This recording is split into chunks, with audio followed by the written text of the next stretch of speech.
I believe in the God of Abraham, the God of Isaac, and the God of Jacob. I believe in the God of Israel. I believe in one God. I believe that Christ was manifest in the flesh as one God. Like the old Israel who painted lamb's blood in their doorposts, I believe that Christ is my true lamb, and his blood has been painted upon me. I believe that the same God of Israel will protect me from all evils and sicknesses of this world, and I will do my best to keep the laws, the statutes, and the commandments. I believe that my Messiah died for my sins. I believe that he raised from the dead, and I believe that he will come again to judge the whole house of Israel. I believe that my God has created the heavens and the earth and everything upon it. I believe in one God who is holy and righteous. I believe that the God of Israel is my Father. There is only one God. There is only one God of Israel. I will give my whole soul, body, and spirit to the one God of Israel, for he is righteous and he is my Father. Hear, O Israel, the Lord our God is one Lord, Selah and Selah. Amen. Well, good afternoon, everyone, and welcome to another episode of AIJ TV here at the Israelite Nation Worldwide Ministries. I am Elder Frederick, and beside me is my nephew, Ezekiel, who needs not much of an introduction. He is definitely one of our young and up-and-coming leaders in this nation, and I am blessed today to be sitting beside you because we're covering part 2 of the Bible versus Christianity. And as always, what we want to do, we want to try to make this as interactive as possible, because I'm one of those people that believe that if there's no interaction, then we really don't know if if the message is getting through. For reaching the audience. For reaching the audience, yeah. Because I base the interaction and reaction and the involvement of the people that are involved to sort of let me know whether or not we are engaged. If we're connecting. It kind of reminds you of like a school, lectures. In some ways, because you could be in a lecture where the instructor or the professor or the teacher, they just keep talking. They don't give anyone else an opportunity to really let them know. They just keep going, and then they assume. There's a lot of assumption that just because you're speaking, and you might get one or two of these that people are actually getting your message. But for me, if there is no feedback, there's no interaction, then I'm just personally just taking it that the message just hasn't gone through. 100%. It needs to marinate, It does. Understanding. There's discourse. The discourse is definitely what I feel is a strong aspect of actually learning. So I'm a little different. So I just need interaction. It's a good difference. It is. It's a good difference. Now, and I don't know if for those of us who were with us the last time we were here, we touched on a few very good points in dealing with the Bible versus Christianity. And one of the things that we covered was we dealt with a lot of the history of the Bible itself. The translations. Yeah. Yes. And we mainly focused on the English translation of the Bible, because the Bible, as we know it, it came through many different languages, and then it got to English. And so because the language English is what we speak today, not only in popularity, but just based off of history and how history so worked out that the children of Jacob, we speak English. 100%. We, in a ways, you think about these things and you go back to it, and because there's a lot of people that believe that in order for you to understand this book, for some reason, you have to get it in the original language. Greek or Hebrew. Yeah, whatever. And it's funny how the translation happened into English right before we came to the Americas. Right. It's no coincidence. It's never a coincidence. And the whole process was very meticulous, thoughtful, long process. Yeah, it's only if you could really understand what this Bible means and what it's all about, then you can actually appreciate that. Because in essence, what we're doing is we're trying to find out the relationship of this book, the scriptures that we deal with, and the actual philosophy, religion, society of Christianity. And we're trying to see where we can actually find the root. We're doing our best. We're doing our best. We've been digging. So we left off, I believe we were in Acts. Yes. But what we wanted to do, because as we said, this was something that is really, it can't really cover it in simply one afternoon or 2 afternoons, because Christianity is something that has affected and affected the people, the children of slavery, the children of the diaspora, in particular, in a certain way. So it leaves us to really, really investigate and dig down, dig deep. Just even add to that, because this Bible, our whole society is based on it. It's built. It's in the court system. It's on top of the court system. Yeah. It's in your bedroom. It's in the hotel side nightstand desk on the side over there. It's in your hospitals. It's in your religious institutions, the schools, wherever you are in the Americas. It's somewhere. Somewhere written there. Someone's quoting it. Someone has it on their car. John 3:16. It's everywhere, prevalent and pervasive throughout our society. Yeah. And that's a very important, that is so important, and I'm glad you brought that up, Ezekiel. It's so important for us to understand that, so that when we say Christianity, we're not bashing, we're not disrespecting, we're not trying to upturn or topple society. Yeah. We're just making the observations that are there. We're acknowledging the observations, and we're investigating the matter because we want to know and see just what sort of effect that it has. So Christianity, it's not just simply the corner, quote-unquote, church. Yeah. It is not just the place that you go to worship on Sunday. It is not just your pastor. Christianity as a whole is an entire society, way of thinking, mentality. Dogma.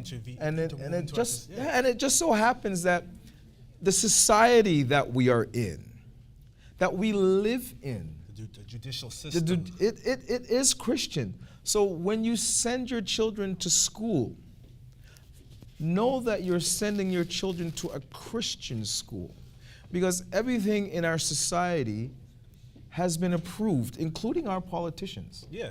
Our politicians, our quote-unquote leaders, our leadership, regardless of their political affiliation or political party, everything has been commissioned by the overall body called Christianity. And just because you say, oh, well, I don't celebrate Easter, I don't celebrate Christmas, but those days, Easter and Christmas, you're not allowed to go to work. Even today. Yeah. Even today, what are you talking about those days? You're not allowed to go.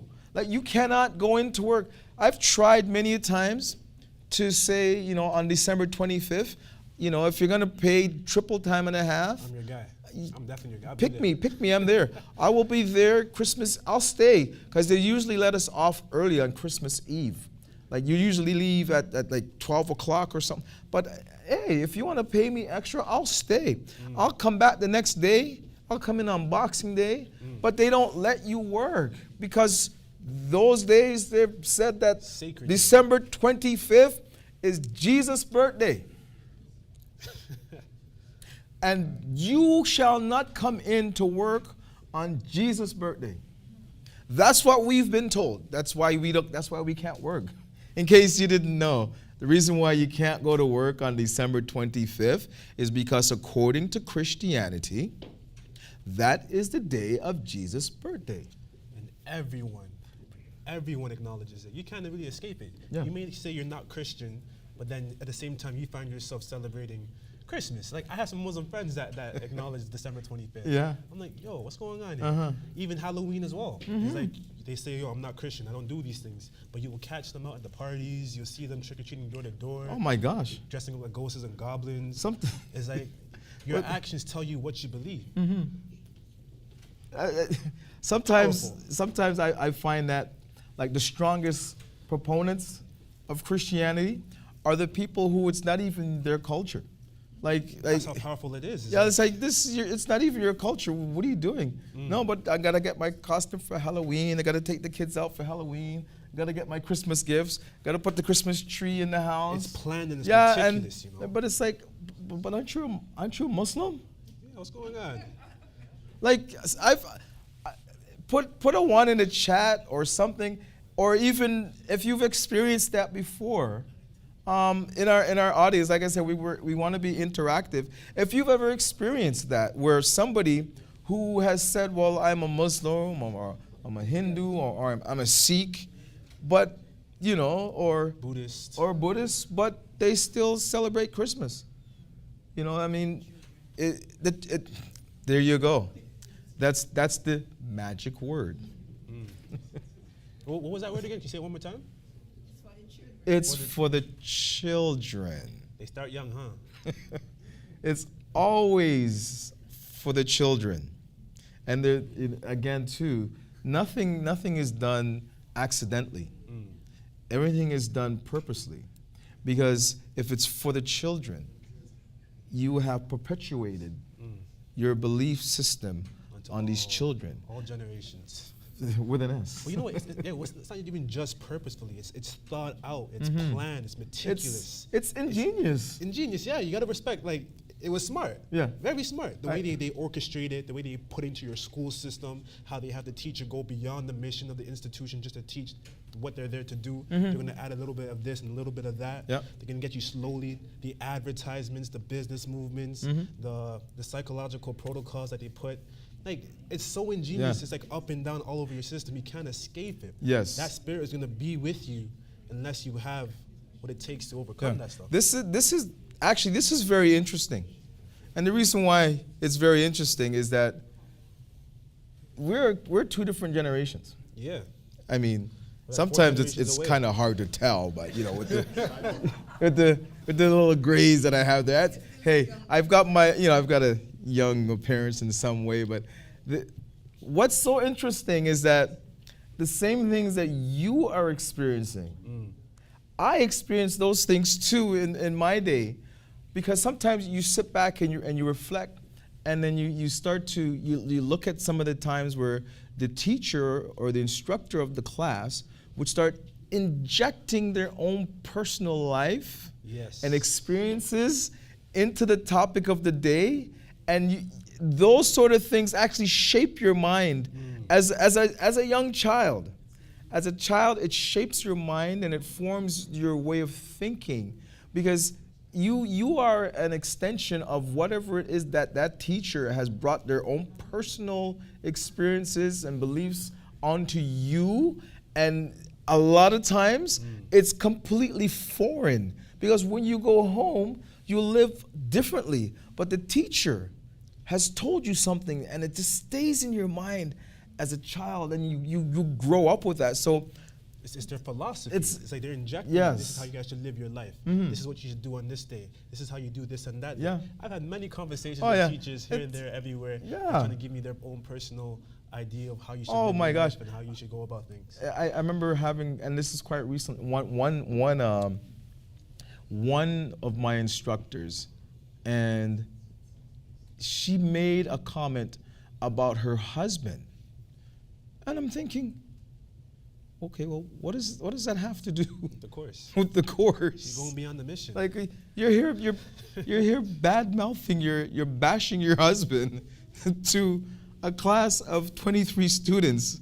We don't know you. We don't know your personal life and what it is you're going through, but that's a strong example. It's a very strong example. Imagine if that was kids, and the kids are seeing that in their learning environment, then they're going to take that into their lives. Now they're going to think it's going to be an acceptable behavior and practice. What's really bad about it is that I always bring up this point, in that, and a lot of times it rubs people the wrong way, but hey, it is what it is. No, it's a safe space, man. It's regardless of whether or not it was a safe space or not. I mean, it is what it is. We live in a Christian society. So therefore, a lot of the things that you see love. and that you should experience, it's based on the approval of Christianity. I'll give you an example. They say that the divorce rate is highest amongst the children of slavery. It is. Excuse me. The divorce rate is highest amongst the children of slavery. But yet, the children of slavery marry the least. How bizarre. It's very bizarre. They marry the least, but the divorce rate is the highest amongst the children of slavery. And 80 to 90% of the divorces are filed for by the female. And 100% of in the marriages marriage are put up by men. Interesting stuff, interesting facts. You can check them when you get the opportunity. But it truly is a fact. And at the end of the day, what we live in is a Christian society that has given approval for all these things. Whether they deem it as a way of the state or the country or the province gaining money, because when you there's usually it's the government gets some of that money. Yeah, there's got to be somehow. Or incentivized. Yeah, there's something that's taking place there, because you got to pay for the license, right? Yeah. Pay for the wedding and pay for all that stuff. And then when the divorce comes, you still got to pay and then continue paying, and then the money has to go through the court for the other person to get paid. So it's all about. But it's not just the other person, though. The government gets paid too. That's what I'm saying. It's a huge cash that, out. That's Right it's huge a, cash out. It's a very, very huge cash cow. Family law is a big business. And in particular with the children of Jacob. Yeah. Our demise didn't actually start until the 60s, around the 60s or so, is when they had deemed that the best way to destroy the children of Jacob is to destroy the family. And when you can replace the male figure in the household and have the young children raise up to say that, well, I don't need a man to raise my children. That was and still is the prevailing thought. It's even worse. Mindset. I've seen some things on the internet where you have little young girls and a lot of young girls saying, "Oh, look at my baby daddy" or something like that. Yeah. Instead of a husband or something like that. Right, but all that is just this is the offspring of Christianity. Because why is the message for one set of people one thing, but yet the message for the other set of people is to have a mother and a father in the home, to build the family? And it's funny how the people that are well-to-do, the people that are really established, build legacies based off of family and the family structure. But yet they teach the children of Jacob something completely different, saying rely on that check every month. Get that check every month, because that's the replacement of your dad. That child support money, isn't it? That's child support. But it's crazy you even say that, because you can see that a lot of the way society is structured, it's in favor of those that take on that step of creating that family union. Right. Like most managers would have to be married in order to have that position. Certain Indeed. positions in society you have no access to unless you're married. Yeah, I've isn't never that seen a something? president or prime minister that got into the position while not being married. Even though the situation right now is kind of weird, didn't you? Isn't that something? Yeah. Because the prime minister of this country, he's going through something. Yeah. And she wants the divorce. She wants to go the other way. It's like, wow. According to the scriptures, she can't give you a bill of divorce. According to Israelite, because a lot of times you hear that word tradition. When you hear that word tradition, it's no such thing. The whole tradition it's our tradition. When they talk about traditional marriage, traditional wedding, traditional all of that stuff, that's traditionally Israel. So when they say they're looking for a traditional man, guess who they're looking for? An Israelite. They're looking for you. No, I'm good. Ezekiel, they're looking for you. They ain't gonna find me. I'm hiding. The traditional man is the Israelite man. Isn't that something? When they say they're looking for a traditional man, Ezekiel, they're looking for you, my nephew. No, they're looking for you. No. You see these grays? Yeah. Wisdom right there. I'm good to go. They're looking for your generation. They're looking for you. They want the traditional man. They're seeking knowledge. However, the modern day woman wants a traditional man, but she doesn't want to be a traditional woman. Isn't that something? Because the traditional woman is an Israelite woman. The traditional woman is an Israelite woman. The traditional man is an Israelite man. not something else. That's something. That's the realization that we got to come to, because we go on the internet all the time. The KS guy, he's like, if you mention the name, everybody nobody wants you to mention the name. What name? KS. Who's I just KS? say I just say the AIJ. initials. But KS has always talked about there's traditional and modern and traditional. And then when he died, they buried him in a Christian shrine. Yeah. They buried him in a Christian shrine. Isn't it, like all that talk? But when they talk about traditional, But they go off rail. they completely go off rail Way because off trajectory. they try to base it all on this. Which they don't understand. Because they go and then they read Ephesians, right? And then Ephesians talks about the structure in the home and the man and Christ and the man and the woman and the helpmeet and all this sort of. But that's Israel. That's us. That's our culture. Our way of That is not Christianity. That's why it won't work in today's society. In case you haven't noticed. So for those of us, and I applaud, I'm looking at Andrew, I applaud you too, because my goodness, for your union to make it through this day and age, It's a serious challenge. for folks like Patsy and Lois, for you guys to make it through this day and age, Very impressive. where the rate is extremely high, above 50%. Yeah, about 50% And of all divorces, all marriages end in divorce. Yeah. It's like the fact that you made it to this far, it's like, wow, you guys got the secret sauce. or yeah, something. well, the God of Israel must have you here for something, because it's not something that you see every day. You don't. But to be able to add this into the union that you have, now you understand why it is. It was never meant to be conceived or understood in a quote-unquote Christian household, because it can't. You can't take the values of these Israelite people, this Israelite society in here, and put it into the society that you have today. It's because oil and then water. it's oil and water. You're creating conflict. You're creating a spiritual conflict, because they don't mix. They don't mix. So in what we're doing is we're bringing out a lot of these points, and then we're also taking some of the prominent quote-unquote philosophies of Christianity, and we're stripping them down to see exactly what do they actually believe and what do they actually say. And we're examining it. We're combing through it. Yeah, Right? We got to really we're investigate combing it. through it. So today, what we wanted to talk about,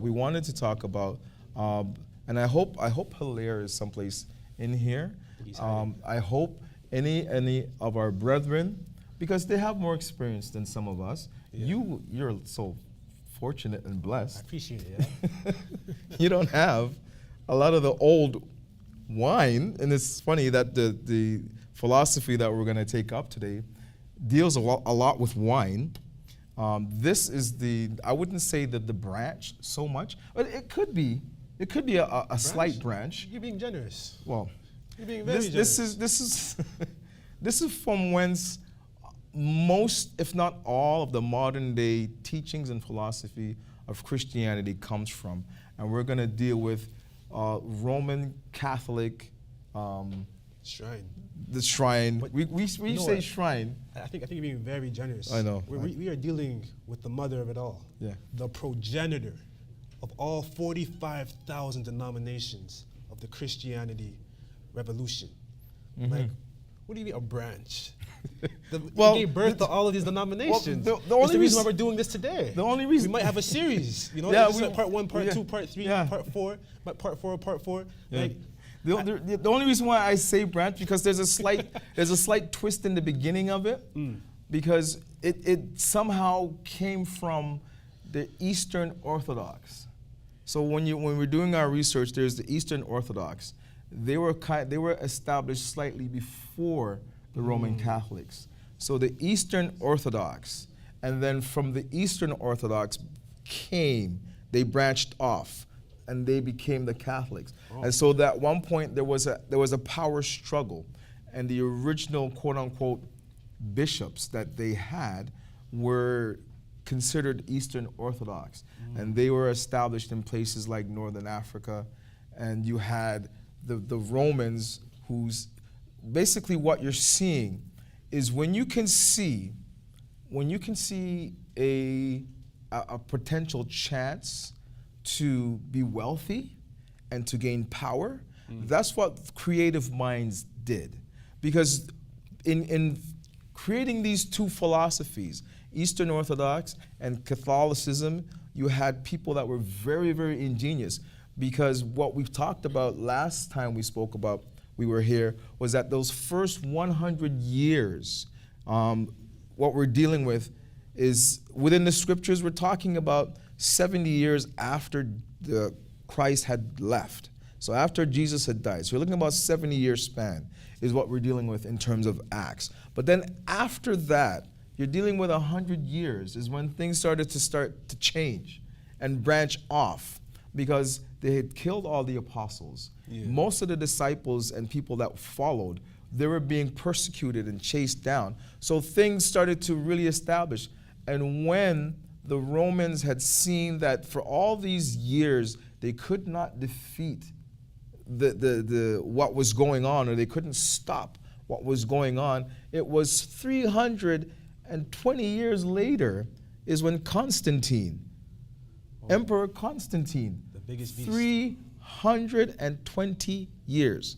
So if anyone has a calculator, if you can take 2023 and subtract 320, tell me what you come up with.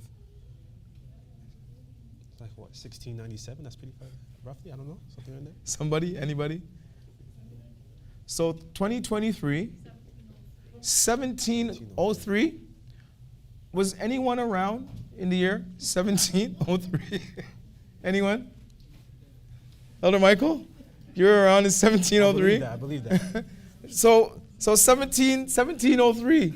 I'm just trying to give you just to illustrate just how vast and how different times are.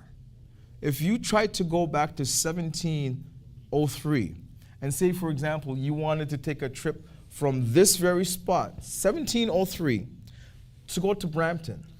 I'll probably have like 10 lashes on my back or something. No, like just if without the lashes part, without trying to escape from the slave master, and those who would want to, how long do you think that journey would take? A month, 6 months? Just think of it. Because in 1703, there would be no 401 highway for you to hop onto. So there's no 401. As a matter of fact, there's no car for you.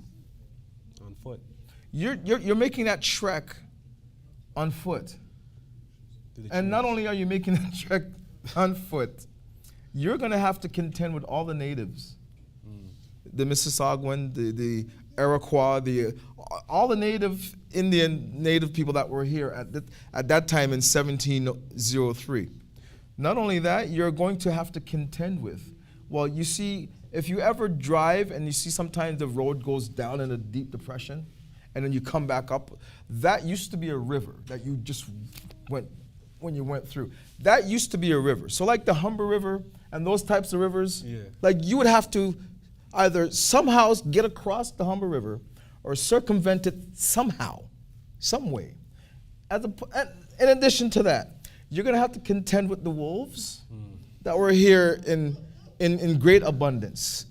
The black bears, the polar bears, no, not the polar bears, but the grizzly bears, all those type of animals. Just to get to Brampton. The mooses, it sounds like a just to get to Brampton. And there's no cell phone. There's no cell phone towers for you to send your signal off. And there's none of that. It's pure navigation. So 300, just imagine. From this point here, 70 AD, to 320 years. The year 320. Think of all it gives you enough time to change the narrative. Enough time, if you're in power, to change the description, enough time to change the appearance, to change the belief, to change everything into what you want people to say and think and do. And then because you have the power and you have the military might, that no one could stop the force that you have, and just put it out there. And everyone would have to bow down. Man. Everyone would have to bow down. What a mess. Whew. So when you had the Romans establish Catholicism, and then you had a group of guys that had established the bishops of the Eastern Orthodox, and they clashed because they realized just how much power you can have from these stories. From these stories about these people. The people that you're telling these stories about, they're not even your people. Makes no sense. I don't know how they do it. That's so you completely changed the story of a people and took it on to be your own. And then gave it back to people to say, I have the authority because Peter and Paul came and died in Rome. Nobody saw Peter and Paul in Rome. But even till this very day, that's their story, and they are sticking to it.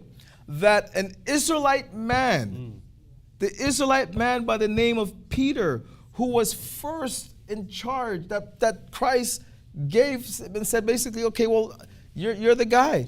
He left Jerusalem, left his home, left his people, left his culture, left all the people that looked like him to pursue a Gentile way and traveled all the way to Rome, to a people that don't look like him, to a culture that is not his culture, to a people that don't know him, and established the church.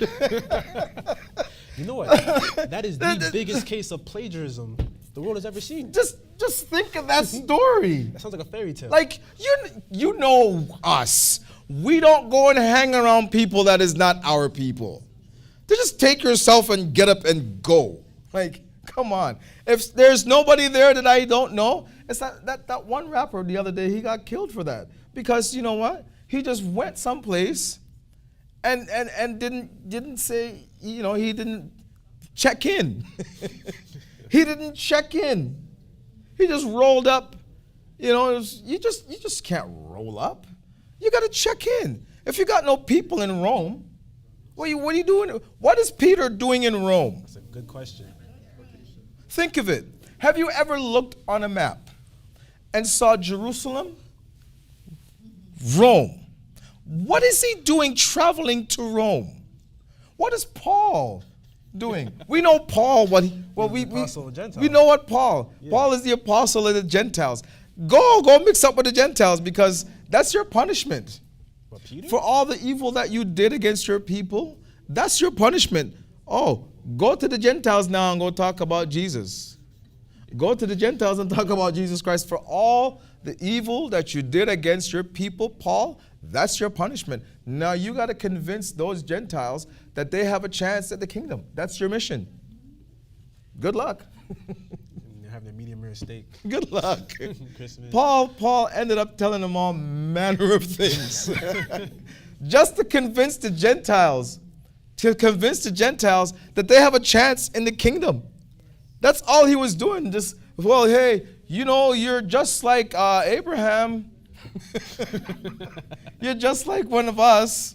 You could be one of us. Really and truly, you can. He is like the ultimate salesman. And if you know anything about sales, gotta convince them. You gotta convince the people, man, in sales. So he was selling Jesus Christ. He was selling the belief of Jesus the Christ to the Gentiles. You had nice words too, you know. That's a mission impossible to people who are used to eating blood and drinking blood, dabbling with swine and eating anything. Uncircumcised people. Yeah. Like that's what we read last week. Acts 10. Acts 10. Peter said, not so, Lord. Nothing common or unclean has ever. No way. So he's like, this is, and just think, if you were having that dream that vision, and it appeared 3 times? What's going on? The sheet just coming down and arise, Peter, kill and eat. Like, are you kidding me? No way. No. And that took place after Jesus died on the cross. Because what we're told and what we're taught is that Jesus died on the cross. Hey, man, it's all good to go. You can eat whatever you want. That's what they told you. That is, in essence, that's what kind of led to this whole topic that we're doing. Because you're at school. Yeah. And you're surrounded by a lot of different people. From different nations. Different people. From different denominations. Different background, different culture. And they all come and tell you the same thing. All of them tell you the same thing. I'm not there with you, but I'm just guessing. All of them tell you the same. Eat whatever you want to eat. Even a Muslim guy, just take out the pepperoni. Just take it off. Put it just to the side. Here you go. I'm good. I'm good for you, man. I'm sure, because I've met Muslims that have told me, I got calamari, shrimp, all the good steak, lobster. Crab. They eat crabs. Oyster. They eat all, they're Muslim and they eat all that stuff. Vultures. Well, camel. Yeah. But we as Israelites, we know, like, we have a certain, yes? Don't you once you pray over it first, it's okay? Whether you pray over it or not, I mean, I guess that's good to go. I mean, I guess that's all Peter had to do, right? Was just pray over it. But when we read the story in Acts, Peter, he wasn't saying, just pray over it. He said no. He knew right off the bat, instantly. Yeah. Like, no, I don't do these things. You would have thought that he would have got the memo or the papyrus. This is the closest person to Jesus Christ when he was alive as well, The first moment of action. Yeah. I'm not going to do this because he knows better. And how many years after did Jesus die? Oh man, he had just recently passed. And that's Peter's first action. But then the world will tell you, pork is good. Have some. We're trying to illustrate to the best of our ability. Who wants a pulled pork sandwich? What used to be common sense. It used to be common sense that if somebody came to you with an elaborate story, that you'd usually tell them, well, you're full of it, that your story is not credible. So when you start to look at things, with like they give you the actual times, they give you the schedule of when things happen. So when you just start to think, I'm not big in maths, but I just did a little calculation and I separated 100 years is a long time. I haven't lived 100. I don't think there's anybody that I know that's 100 years old. I met someone the other day. You did? Rare. Yeah? Yeah. But you just know, and that's just 100 years. But we're talking when they tell you these things and they make it seem as if it's so recent that you can actually just relate to the story. Like, how is it you can just relate to a story, relate to a people that were completely and alienated from you? Even the fact that when you bring up, they say Jesus. When you bring up Jesus, nobody ever brings up the fact that he was a Jew. And when you think of Jew, typically you'll think of some other people. That because you don't know any better. But even still, if that's what he was, and he was a quote unquote Jew, wouldn't your mind conceive that, okay, well, maybe he's one of those guys that I see every Saturday on Bathurst Street? Right. You would come on. But you bypass that completely. This is the engineering that's been done. You bypass that completely. It's a testimony of the engineering, of the ads, the psychological warfare. All of that is gone. Propaganda. All of that is gone because all you see is an image of a guy with flowing hair and blue eyes. And that's all you think. He's in all the TV shows. He's everywhere. That's all you think. So even when you try to conceptualize Jesus the Christ, when you try to conceptualize him, he's not even the image Nobody's thinking that he looked like you. Oh, far from it. Because he looked like Ezekiel. You're too much. He looked like Ezekiel. Well, he couldn't look like me because I know he wasn't this short. He couldn't have been this short. How do you know? No way. Were you there? Did you sat beside No, him? there is no way. We have to ask Elder Michael. There's no way. Jesus the Christ could have been this short. Who knows? But, he probably looked like... He had a humble beginning, Yeah, but hey. Born in the major. Hey. He might be 5'9", Listen, man. 5'5", who knows? I would beg to differ. Beg to differ. Yeah. I put some money on that. How amazing would that be? 5'5" and he's doing miracles. That's good stuff. I want to see that. True, but when you're tall, dark, and handsome, and you got the miracles, I mean, hey, you can see why the Pharisees would be like, geez, we got to get rid of that guy. We can see that. But it just, you would never conceptualize in your mind that Jesus was a Jew. Like, that's the first thing you have to say. Well, according to the terminology that they use, that he's a Jew. And then you would have to think, like, I know one of my brethren here, Lenroy, he does the best impressions if he ever gets the opportunity. If he ever does an impression for you, you'll be laughed. I can't get him to do the impression because I would start coughing and I wouldn't be able to continue on in AIJ TV today. So it's one of the things that we have to understand. I always try, and it's something that I think we kind of discovered in a way today. Cool, right, Colin? When we have to see how relevant it is. When the relevance of the scriptures come to play, that's what I mean when I say when you start to read the scriptures with us here at the Israelite Nation Worldwide Ministries, it takes on a different perspective. Because you're actually there now. 100%. You're actually there standing beside Peter. You can understand what Peter is saying when he said, "Not so, Lord." You can understand when he said, I haven't eaten, because you yourself don't eat things that are common or unclean. You're not just there. Right. It's like you're well informed. Yes. It's not just like, yo, snip it over there. That's what it is. Yeah. Close your books. Let's have service Yeah. or something. You're well informed. Yeah. You have the history. You have the economy layout. You have the background information. You have all this information to put things together in the correct manner. And raise your hand if when you read the Bible now, you can actually enjoy reading the Bible. Who enjoy? Because I know that there, and put a fire in the chat, put a comment, a like or one, because I know, like, prior to this, reading the Bible was a very difficult thing. Yeah, you can't relate. You couldn't relate.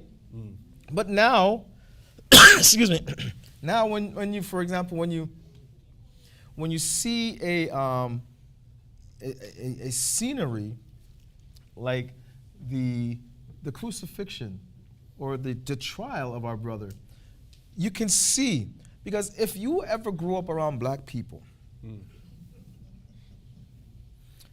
and when they're getting ready to fight, or when there's a fight happening, like, there's nothing like looking at and being part of that experience. The way you put it together, man, I'm thinking about it right now, Well, it's like a movie or something. I'm speaking from experience. And being there and seeing it happen and just seeing, like, there's just nothing like you can't experience that stuff nowadays in your classes, in your school. But in my school, when we grew up, there were fights back in those days. And it wasn't anything too pretty. But it's just, you can just see, like, people they're on a high. Like, it's like, what the heck? Like, oh my God, like the passion. So when the king is saying, who do you want? Like, you want Jesus? And when they say, no, who do you want? Do you want Barabbas? All of them is saying, we want Barabbas. And what if this guy, Jesus, the King of the Jews, crucify him?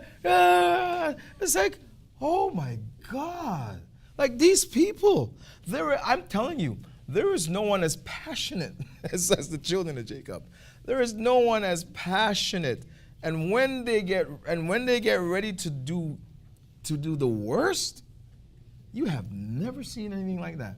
Just picture, for example, the riots that they have. The riots that they had in LA. Like, just think of it. The police do something wrong to someone in your community, of your kind. Your reaction is to burn down and loot your neighborhood. Full on berserk. Just think of it. The place where you live, where you go to the store to buy your groceries, where you go to the laundromat to do your laundry, the man that's in the corner store, like you're like all these they don't go to someone else's neighborhood and do that. Like, think of it. It's in your own neighborhood and in your own community that you loot and that you burn down, and it's like, what? You know, that's a really good point. I never thought about that. That's insane, you know. It's like, yo, one of my people are down and now you're gonna go blow up. Like, just think of that. Like, on berserk. It would make a lot more sense. That, okay, fine. Well, and they're not even getting much from the community. What are you getting? Like I've seen them carrying out like water, like cases of water. To say that you looted a store, wouldn't it make more sense that if you went to Beverly Hills, you can at least go into, like, I don't know, a Christian Dior store or something like that? Get some clothing. Get like things that are really expensive. Prada, Gucci. Yeah. All that stuff. Get the good stuff. At least with the good stuff, you can either wear it or sell it. Yeah. Wouldn't that make more sense? But no, you burn down your little community, and you loot the stores, and you do the crime. And then, to begin with, the insurance companies are not even covering those businesses to begin with.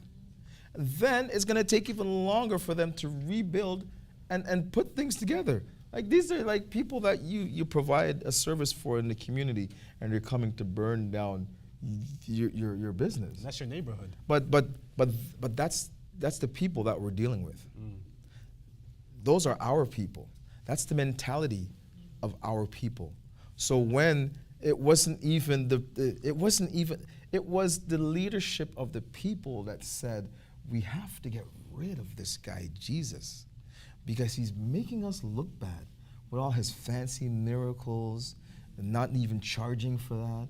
You know, like we got silk, we got linen, we got all the best. You know, they gotta come to us if they want a sin offering. We gotta take it in for them. You know, they gotta wait outside and hail us.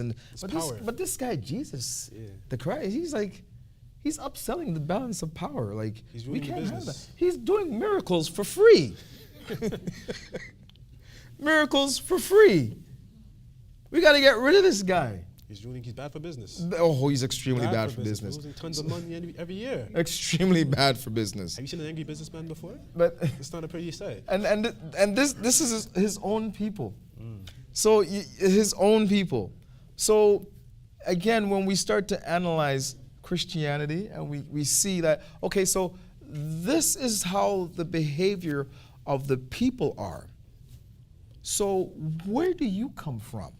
Excellent question. Where do you come from? Because the behavior of the people are different. These are not typically a people that organize and plot things out, have a 5-year plan, a 10-year plan, a century plan. That's not these people. These people simply go by the Spirit and how the Spirit moves them. But by the time that, according to them, Peter and Paul went to Rome and established this thing called Catholicism. What a story. What a story right there. Yeah, isn't that something? That's a con artist. They established it. It's a scam. And from them came the Catholic, they try to brush it underneath by saying, you know, when you dig into it, they don't want to be called Roman Catholic Church because, you know, it's the Emperor of Rome, but, you know, like a spade is a spade, a potato. I mean, it is what it is. It came from Rome. It came from the 7 hills of the Vatican where they reside. That's where it came from. Like every Christmas and Easter, you turn on your TV and they show you the courtyard with the giant obelisk. in the middle of it. Okay, well, that's where it came from. Where do we find those things within the 66 books of the Bible that they issued? The Bible that they talk about, because they teach us that it was founded on the teachings and principles of Jesus Christ. That's a serious lie then, you know. It's like, can you imagine every day of your life you're hearing the same thing over and over and over and over again? Yeah. Madness. Okay, but just bear with me. Yeah. Because we come here, and the beauty of what we do is that we actually do educate. I know we haven't opened yet, but we're going to get into it. Mm-hmm. So we do actually read the Bible. Most people don't read the Bible. And the funny thing is, what's that percentage again of Catholicism? Oh, so that's what? 31.6% or 32% of the world's population is considered to be Christian, but 53% of Christians are Catholics. I think you said that too fast. Yeah. Say that again, because we're dealing with right now. Like I like to go for the jugular. So if you haven't met me and we started talking about if you brought Christianity to me, I would right away go to Jeremiah chapter 10. And Jeremiah chapter 10 talks about the Christmas tree. You're a fearsome man. Because why only kill him so quickly? Because December 25th, December 25th is so extremely important. Why is December 25th so important? Because it's Jesus' birthday allegedly. Because it's Christ's Mass. According to them, according to every single Christian, December 25th is the birth of their Lord Jesus. December 25th. That's extremely important for us to know. That's why I go to Jeremiah 10, because I want to see the relation between that tree that they talk about in Jeremiah 10 and the birth of.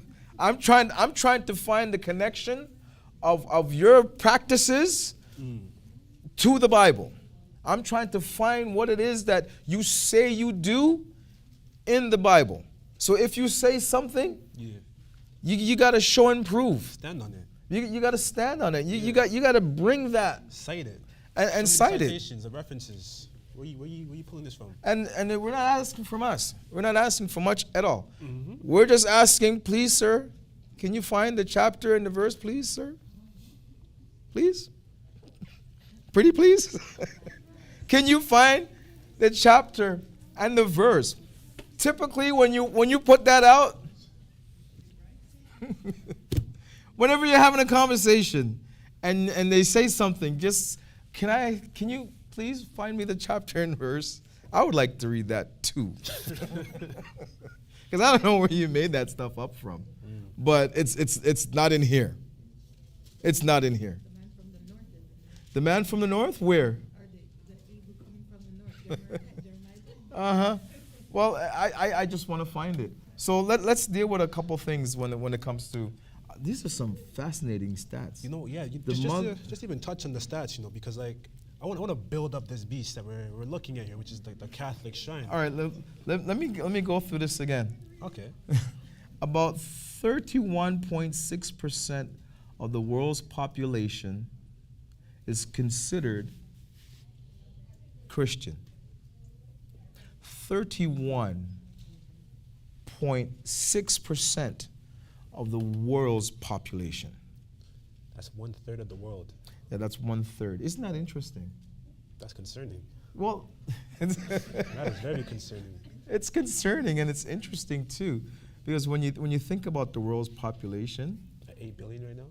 Yeah, and when you think of, for example, because the numbers are right on point. Yeah. Because Genesis chapter 10, it talks about Shem, Ham, and Japheth, the sons of Noah. Yeah. It talks about the sons of Noah, and they were the ones that repopulated the earth after the flood. And Japheth would make up 1/3. That's interesting. Japheth would make up 1/3 because the other 2 would be his brothers. Yeah. Right? So Christianity takes up 1/3 of the population of the earth. That's a kingdom.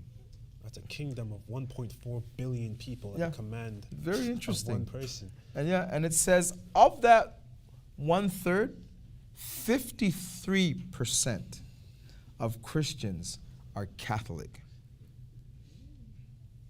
I don't think anybody's getting that one. So for those of us out there in cyberland, if you understand, so 53%, over half the percent of all quote-unquote Christians are Catholic.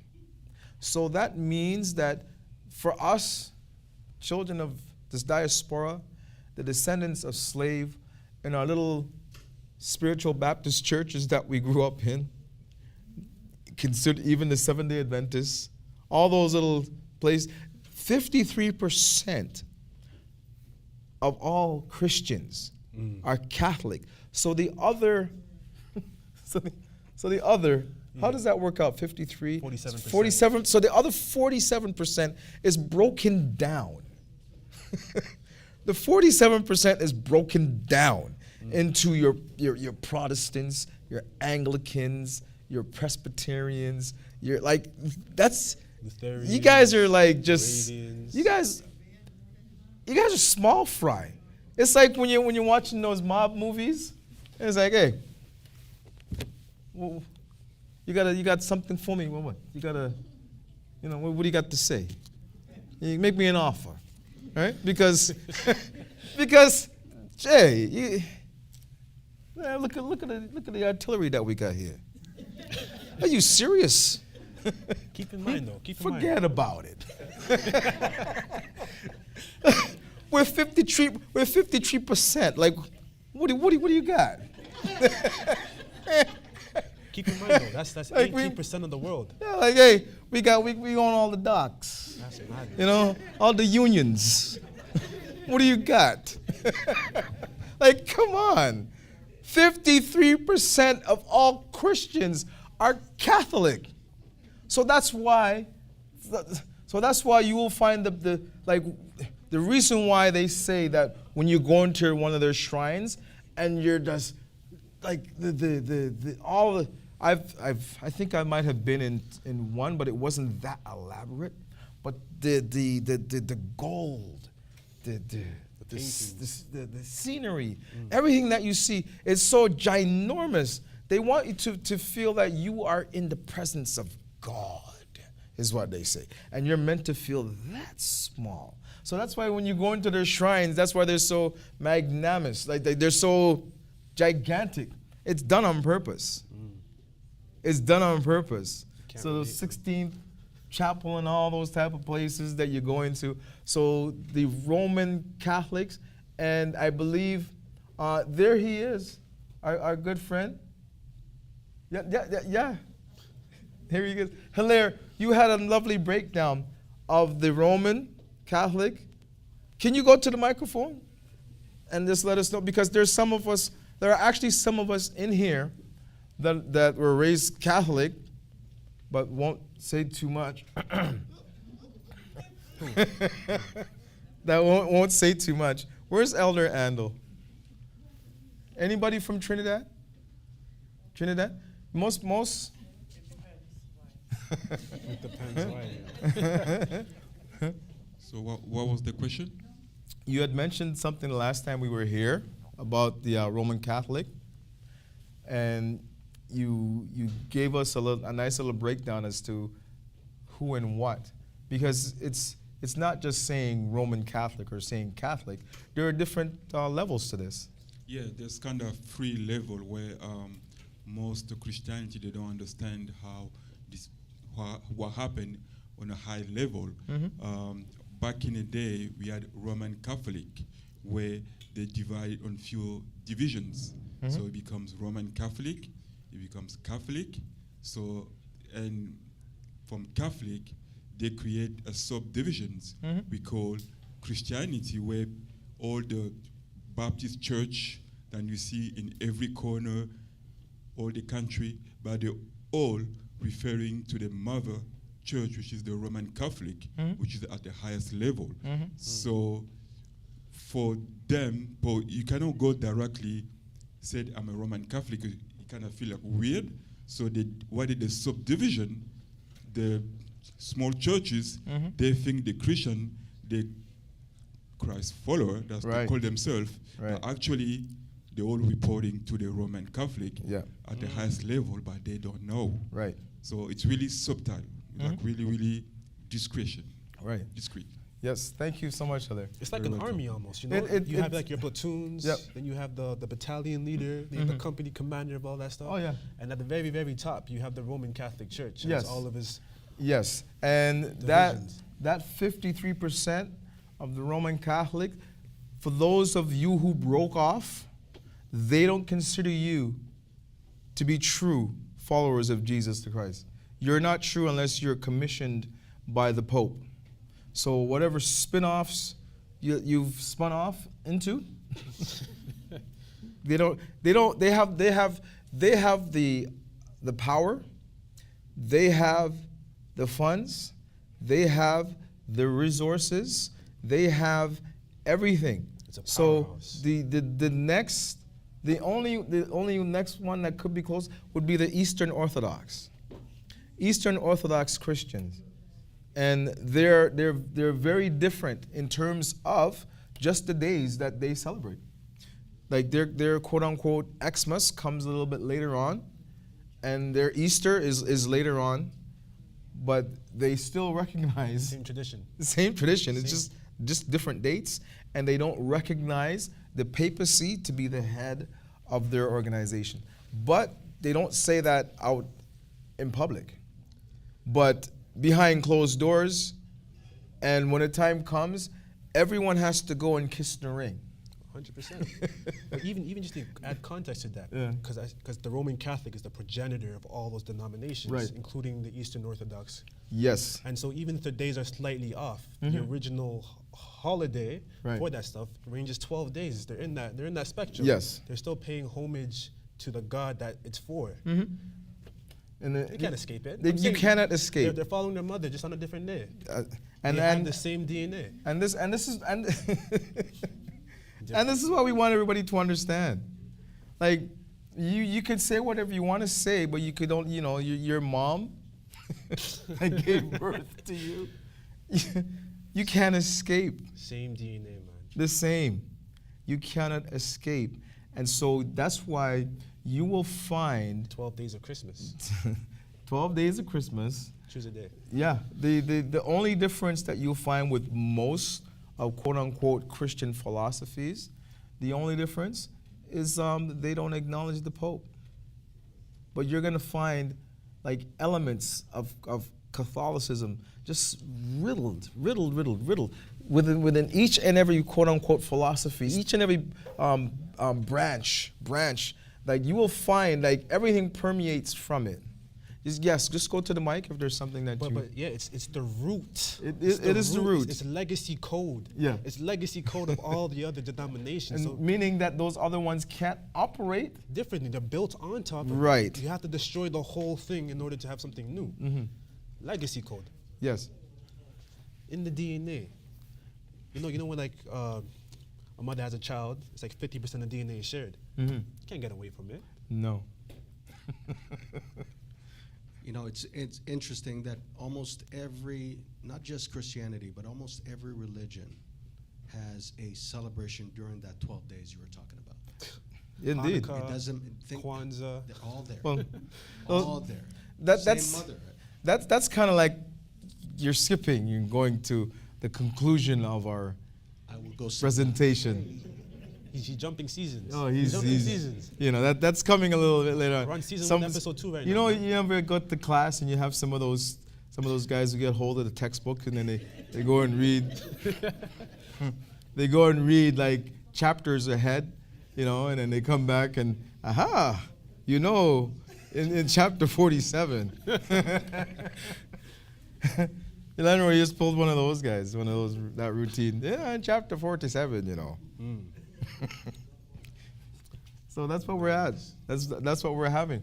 So let's get into some of this. Oh, again, we're not finished. So again, 53% of all Christians are Catholic. And the only reason why most of us don't recognize it is because we were raised and brought up in our own little thing, that we thought our little thing was so big, but the big thing really and truly is the Catholic. It's The gigantic. Roman Catholic is ginormous. They run things. So if you think that, you had a little cut of the pie, no, they own the bakery and the supply chain leading to the bakery. So they own everything. And everything rolls up to them. Everything rolls up. So 53% of all Christians are Catholic. Catholics make up about 18% of the world's population. 18% of the world's population, which is approximately 1.4 billion people. That's an army, right? That's 1/5 of the world. And counting. And the largest, the country that you will find the largest population of Catholics is Brazil. Brazil is where you'll find, the Rio de Janeiro, the cross is over, the guy is overlooking them. Oh, yeah. So, yes, that's 1.4 billion. Lastly, there are more than, as we said before, 45,000 children, Christian denominations globally, and more than 200 in the U.S. That's your breakdown of different types of Christianity.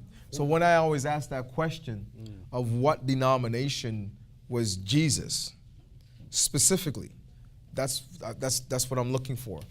I'm looking for the denomination of those 45,000. Which one Jesus was? That's a really good question. That's a really good question. Now I think of it. Because it would help. Which one, It would help tremendously, because that way, if we found the denomination of Jesus, at least we can, if we follow that one, we can say that we're followers of Christ. That we're following Jesus because we found his denomination, the one that he did. That's what we're looking for. We haven't found it yet, but we're on the go.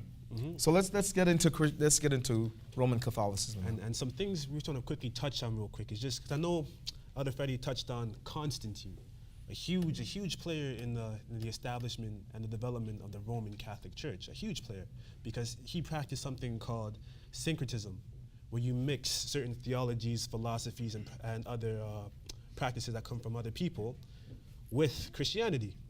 And so you have to ask these questions, like, where do some of these traditions come from? We talked about Christmas, we talked about Valentine's Day, Easter, Halloween, etc. Why do they participate it, or why do they, carry it out in that kind of manner? Mm-hmm. Where does it come from? Mm-hmm. And when you look at what he's done and able to grow his establishment, you learn to see that a lot of it comes from pagan origins. A lot of it is fueled and ran by and funded with pagan ideology. A lot of the size of Christianity itself, a lot of it is just due to a mass conversion campaigns on pagan countries. And why would that be so important?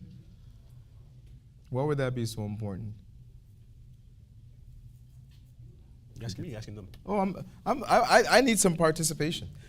Are there any comments in the comments? Anybody looking out for the comments to see? Why would that be? It's very interesting. It tells you a lot, though. Yeah, it does. You think, I have the number one religion in the world, but I have to go out there and convert everyone, force them to die or come to my religion. Mm-hmm. Like, how great is it if you have to force people by the sword to come join you? Yeah. If If what I have is so great, is what we're saying, why do I have to force you to do what I tell you to do? If what I have is so good and so wholesome, wouldn't you want to just freely, just thinking normally, like of your own volition? Right. You would want to, because it is such a good thing that you've brought to us. So why the strong arm tactics? I guess it's not as great as they say it is. No. I'm not saying to be a jerk, but like the actions say otherwise. If Right. people are still continuing their own ways or their old culture, then what's Right. that telling you about the Well, thing you're trying to give them? Right. Well, you think of how it came about. You think of how. Remember, like, it didn't. It started off as the Roman emperor, the Roman Empire, was coming. The empire is coming, and the empire has said that you will have to, number one, bow down to us. We're coming for your. It's like watching that movie 300, Earth and Water. What do you mean earth and water? Earth and water. What do you mean earth, water? I'm coming for earth and water. Meaning I'm coming for your land. Give up your land. If you don't give up your land and your riches, we're going to kill you and take it. The word What do you want? What do you want to do? The word Catholic actually means universal. Indeed. I'm so glad you touched on that because we were about to touch on that just now. But Mm-hmm. you have any more to say? Yeah. The system, as you said, is all based upon converting other religions or other pagan religions together to form this. That's why they have so many idols within their means, their institutions. Also, that everything, as you said, starting from November, all has to do with light. They have the Diwali. They have Janus. We have a Christmas thing. You're fast forwarding right now, man. It's all Yeah, he's. This guy's just covering the whole lesson. yeah, Yeah. he's No, that's good. You know, but if you didn't hear him, the word Catholic means universal. It's all inclusive. It's welcoming to everyone and everything and every ideology. It's the reason. It's literally based off of that. You heard about what Constantine did and this whole mass conversion campaign. Everyone's welcomed. You don't have to conform to anything. It's an inclusive campaign, a whole diversified initiative. Yes.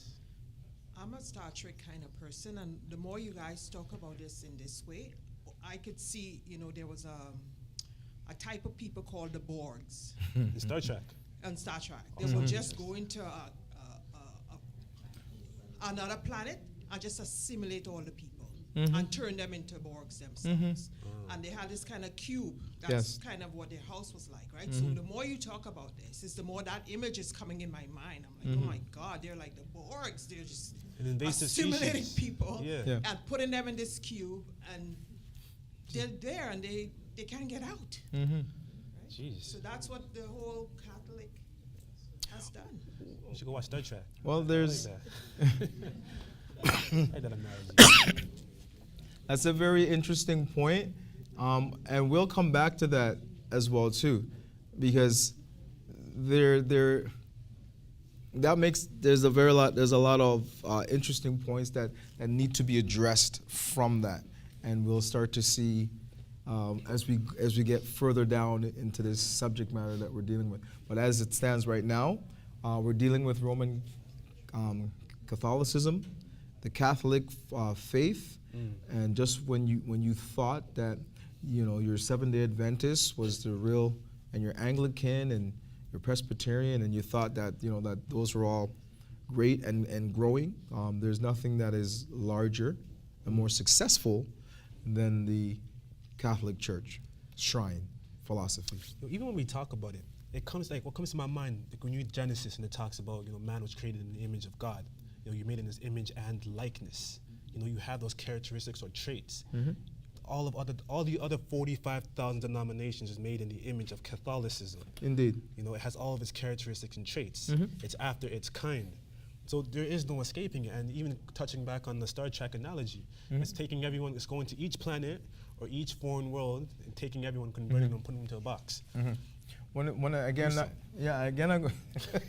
I go back to this because December 25th is the date that every single one of them hold dear to.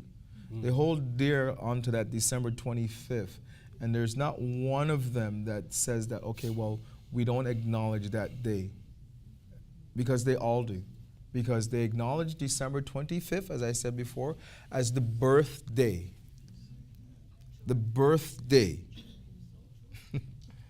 And, when again, my thing is, if you can find me the chapter and the verse where we have December 25th being described as the birthday of Jesus the Christ. I would even go as far as to say just Jesus. If you can show me that, where it says that December 25th is the birthday of Jesus, you know, we're almost there. We're almost taking a step towards that direction. Crazy. But you're not gonna find it, because what do we have here? What scriptures are we? Because we. Yeah. You know what? So we want to get the scriptures, and before we get there, I want to touch on something real quick, because we have to really understand the doctrine of Catholicism. And so I was on the internet. I was looking through, surfing up and down, seeing what's there, and I came across something called Catechisms of the Catholic Church. So a catechism is a book. It's a big book of all the Catholic shrines' beliefs, word for word, stamped and approved by the Pope. So they live by this stuff. You can hold them accountable to these things. And I picked out 2 today, because I can't go, there's like 1,000, 2,000 of them, so we can't go through all 2,000. But there's 2 in here that we definitely had to take a look at. The first one I want to read real quick is in regards to how they view the Pope. So it says, the Pope, Bishop of Rome and Peter's successor, is the perpetual and visible source and foundation of the unity both of the bishops and of the whole company of the faithful. For the Roman pontiff, by reason of his office as vicar of Christ and as pastor of the entire church, has full, supreme, and universal power over the whole church, a power which he can always exercise unhindered. Yes, pretty much. but I want to quickly highlight something over here. He is, by them, the vicar of Christ, the representative of Christ here on earth. That is the title that he has taken up for himself. And then we read through all the stats just now. 1.4 billion people is under his command. He is the president, the CEO, the prime minister of the Catholic Church, where headquarters is in the Vatican City. He waves hands and makes signs and makes commands, and things happen. That is power, man. And so I wanted to highlight that, because when you read the Bible, there's a scripture in there, we talk about it all the time. It goes to Ephesians 6. Let's go to Ephesians 6. So I think Ephesians 6 is a really good place to start off when you're looking at the shrine of the Catholic Church, but the power that they have. I just so happen to be here. Okay, go ahead. So Ephesians 6, I want to read from verse 10 to verse 20. But so it talks about, the armor of God. And it says, finally, my brethren, be strong in the Lord and in the power of his might. Put on the whole armor of God, that ye may be able to stand against the wiles of the devil. For we wrestle not against flesh and blood, but against principalities, against powers, against the rulers of the darkness of this world, against spiritual wickedness in high places. When I read these stats and I read that description of the Pope, this is what I think of. Someone that's pulling all the strings in the background, that has this much control. 1.4 billion people here on earth, 20% of the world's population, 1/5 of the world at his fingertips. That's just the ones that publicly subscribe to his agenda, but even everyone else after that still follows in his way. That comes to 1/3 of the world, because that's the 31.6% we mentioned about. That's insane. That's really insane. So when we're looking at the whole structure of our society, our economy, the schools that we go to, the jail system, the judicial system, the legislative system, the hospitals, how we think, how we designed to perceive things, the social engineering of our economy, your ideas, your faith systems, the philosophies, the conspiracies, that's all orchestrated by that organization, by that kingdom. That's only 1/5 of the world, and then the whole, I'm at a loss of words right now to actually when you grasp in what you're dealing with on a day-to-day basis. That huge kingdom that runs things, like you're saying, you don't get to go certain places unless the Pope gives you the stamp of approval. There, as a matter of fact, there are places on the earth that you cannot go. The Vatican City, the archives. Well, what are they adding in there? the Vatican itself, it's a separate country. Yes, So if it you're has its own GDP. If you're gonna go there, you have to bring your passport, and you have to have permission to get in. But do you know that also there is a place that basically no one can go? It's called the Antarctic. Like nobody can go to the Antarctic. Nobody can go. Well, you can't get there, but the Pope. The Pope. Listen, the Pope, he went there, and not only did he go, like he has to allow people to go there. Like every single president that's elected to office has to go to the Pope. They have to go, and they have to kiss the ring. So again, if you think that your Anglican church, if you think that your Presbyterian church, your Reformation, your Baptist, spiritual Baptists on the side of the north, south, east, and west, Zion, Amos, whatever you want to call them, if you think they have power, they have no power when it comes to the Pope. The Father that represents, like he says, he's the, what's that fancy word again? The Vicar of Christ. The Vicar of Christ. Meaning that he is the representative of Christ on earth. Like the audacity to have such a title, Like, come on. No, but the thing is, at least when Jesus the Christ was around, I'm the sacrificial lamb. At least he did miracles. For free. You know what I mean? At least, you have that limp that you had, that, when you stub your toe, just brush that and just, you're walking good again. I'm sure Colin, if your knee problem them, if he was here, just go like son, your Lenroy and your gout, just ping pon Lenroy, and the gout is gone. Like I mean, at least you can do stuff like that if you are saying that you're the vicar of Christ. What a word, man. Like really. What a statement. If you are the vicar of Christ, at least the Christ that we read about, he healed people. He fed people. He was useful. Yeah, he was useful. He didn't even have like one piece of gold. He wasn't like Jermaine, like, you know what I mean? He dripped out. He's not all dripped out. His neck is heavy, man. Yeah, like. You need some help with that? The everything that the Pope had, the big cross and the guy that's laying there on the cross, like, all that's solid gold. That's like real gold, like 24 karat. Yeah, like.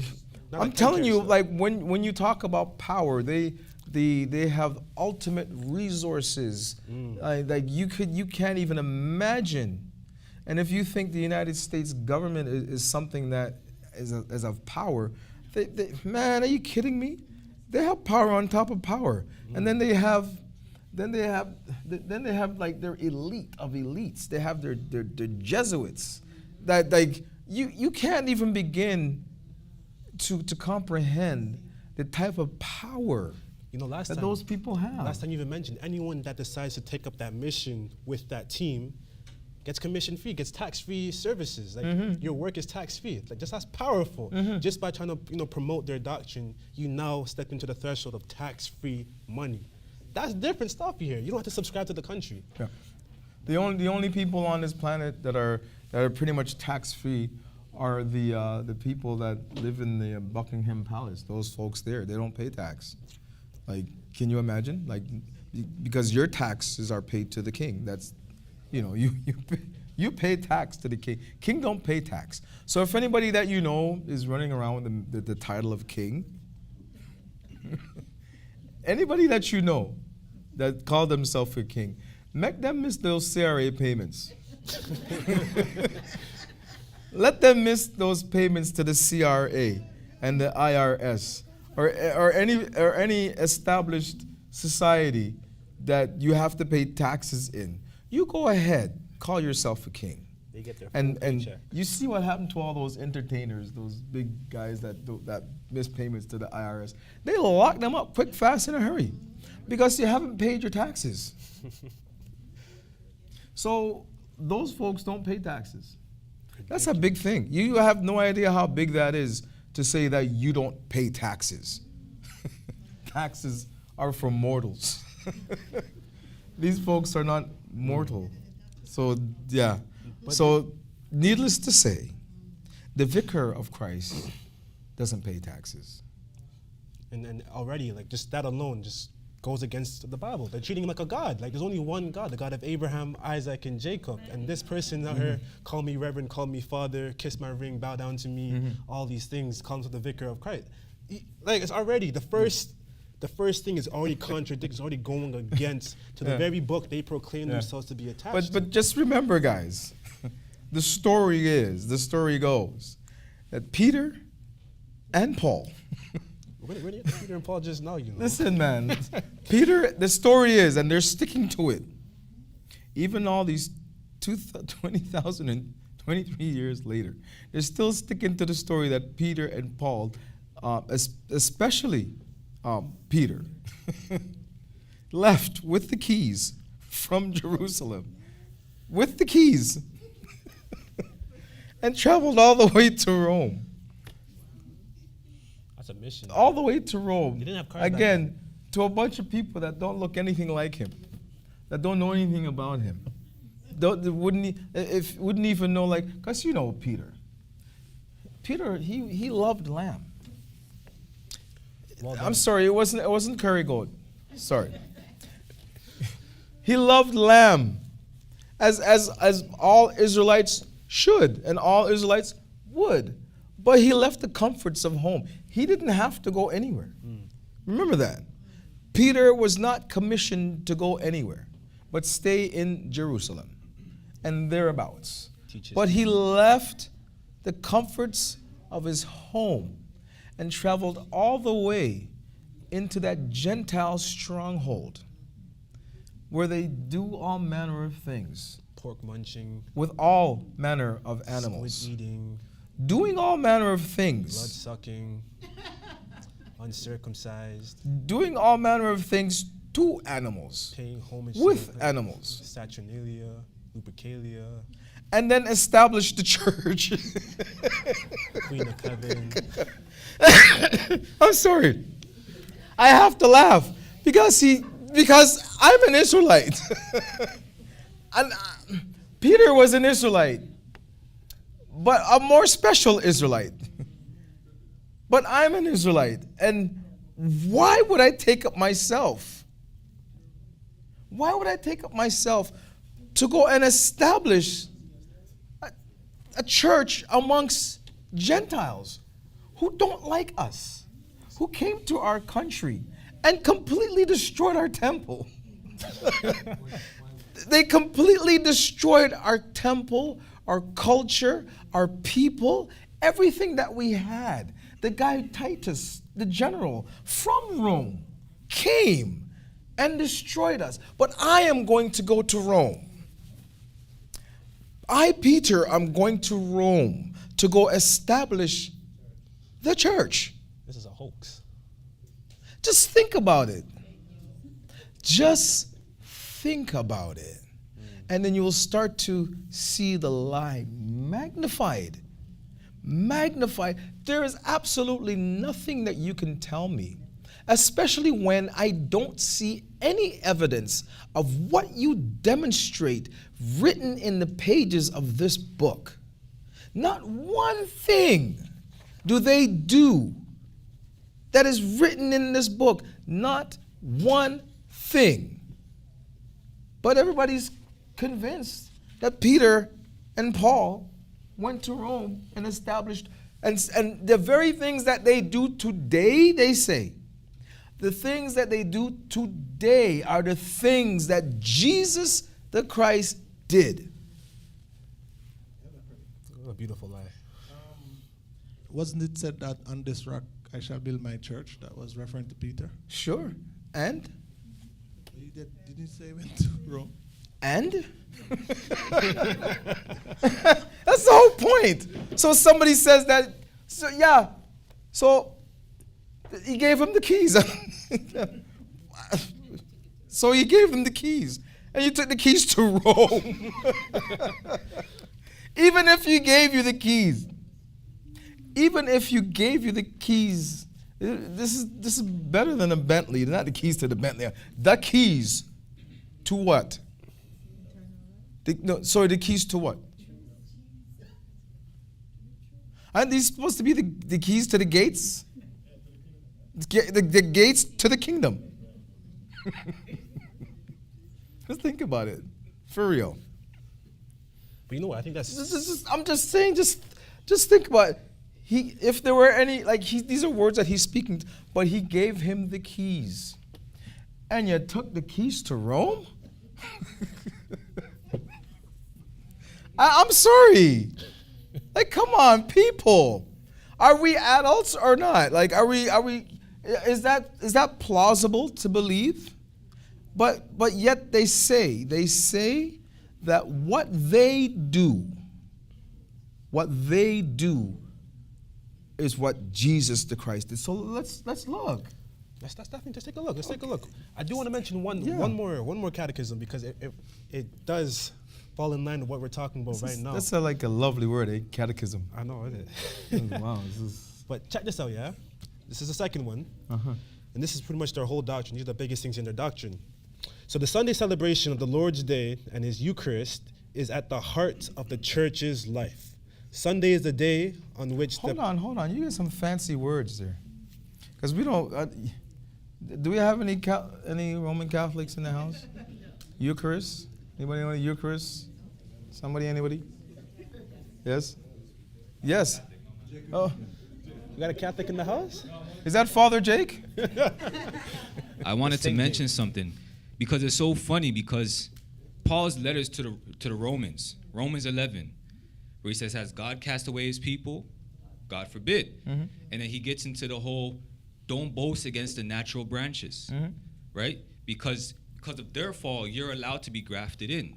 So what happened to the natural branches? That's what I always ask these Christians today. Okay, what happened to the natural branches? Mm-hmm. They're still there somewhere. You're grafted in. So how are you the foundation, right? If you're brought in somehow, right? You're not the root, right? You're not the root. You're added on. So yeah. It goes back to that, yeah, innit? You're not the legacy code. Yeah. You're not the original. that's what I love about being part of this Israelite Nation Worldwide Ministries, as we mentioned this morning, is that you now have that ability. You have that ability to actually read this book. And when you read this book now you can ask people some legitimate questions. Ask some legitimate questions as to say, okay, well, if that's what you say, where can I find that? Where do I find that whole concept of it? Because they talk. There's a lot. People talk so much, and it's just talk. But show me something. Show me where I can find it. Because you can't find it, because that's where your confidence that's where your confidence arises. Because for so many years, we have been told just do. Just do as I say, not as I do. Do as I say, not as I do. Just do. You and I both know, when you ask them, they give you so many lies and 1,000 different theories. They will make a whole new book just to justify their belief system. True. It's like this lie it metastasizes. It keeps moving. You have to surgically remove it. It's great, but I always say, well, show it to me. It's a great concept. But show it to me, because it's simple. When you read something, it's very simple. But it's like a cancer, man. It just keeps on. Well, they've invested a lot into it. Yeah, innit? See, to me, what I find very interesting is they don't have no fear of God. Because even in the same scripture, it says, if God spared not the natural branches, who are you, right? So you're going on with all this wickedness and all this evil, and there's no fear in your heart to think, judgment might come my way someday. So I look at them, it's like, how are you God fearing? How are you? It's mind blowing. It's a contradiction. There's no fear at Yeah. all. Yeah. The fear of the Lord is the beginning of wisdom, right? Beginning of wisdom. Yeah. But where were we? Yeah, Eucharist. That was a good point. Good point. Really good point. But yeah, so I'm gonna bring it back again. Eucharist. I could speak a little bit on the experience. All right. Just a little bit. Because once upon a time, Once upon a time. once upon a time, I actually went. To a Eucharist event? I went to partook? a place, and I know what the Eucharist is. Was I it know a what that wafer stuff cookie? is. So at the end of, like I couldn't really understand much of what they were saying, but I know that at the end of it, we all had to line up.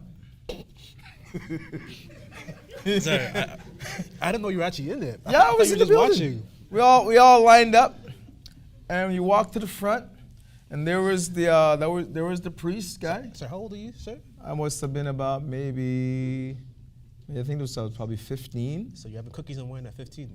Hey, I was 15. Man, you're extravagant, man. I heard of like crackers, Hey. cheese and wine, but you're having cookies and wine. Hey, man. You're different, man. Hey, there's nothing like experience. Experience is the best teacher. You know what? So I That leads me to, like, I thought like it's illegal to have like alcoholic drinks below the age of. well, here's the Well, not for you, but like I'm just saying, like, how is the church getting away with this? But here's the setup, though. During the whole service, I've even watched one of these services on TV. So the only person that drinks the wine Yeah. is the guy conducting the service. Oh, so he's getting lit, huh? He's the only one getting lit. He's up there, like, and he's like, he'll say some Latin words, and then they give him the cup, and then he drinks. He gives it to the guy wipes, and he holds it again. He goes and says a couple more words, and guy gives him back the cup, takes another drink, gives it back to the guy, wipes it, and he holds it and he stands there. So at the end of all that, So he's the one getting drunk, and everyone else is eating cookies. he's the only guy drinking. Wow. And then at the end of it all, everybody lines up and they come. This guy, he's got a bowl, and then everybody comes up. They open my, puts in the, and then they go. They all line up. They get a wafer. He puts it in their mouth, and then they're on their way. And it was my turn. I went up. I'm so sorry.